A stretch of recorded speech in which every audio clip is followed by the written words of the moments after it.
ధనుసు రాశి వాళ్ళకి ఆర్థిక సంబంధమైన విషయాల్లో మీకు ఆర్థికంగా ప్లస్ వస్తుందో అంతే విధంగా మీరు దానికి ఎక్కువ ఖర్చులు కూడా కనబడుతున్నాయి. కాబట్టి ఖర్చుల విషయంలో మాత్రం కొంత నియంత్రణ మాత్రం అవసరం. అలాగే మానసిక ప్రశాంతతను పెంచుకునే విషయం కూడా చాలా వరకు అవసరం అనేది ఒకటి కనబడుతుంది.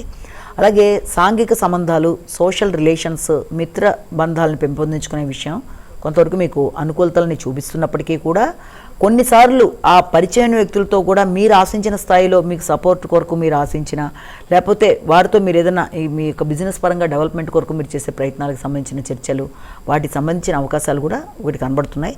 ఏది ఏమైనప్పటికీ తొందరగా నిర్ణయాలు తీసుకోకుండా ముఖ్యమైన పనులు పోస్ట్ పోన్ అవ్వడం లాంటిదో, లేకపోతే వాయిదా పడడమో, సమయానికి తీసుకునే నిర్ణయాలు కొన్నిసార్లు మీరు మళ్ళీ తర్వాత రీథింక్ చేసి మళ్ళీ దీన్ని ఇలా చేస్తే బాగుండని మీరు ఆలోచించడం, ఇలాంటి వాటికి ఆస్కారం అనేది అధికంగా కనబడుతుంది. కాబట్టి అంత కన్ఫ్యూజన్ లేకుండా జాగ్రత్తగా ఆలోచించి నిర్ణయాలు తీసుకుంటూ ముందుకెళ్ళడానికి ప్రయత్నం చేయాలి.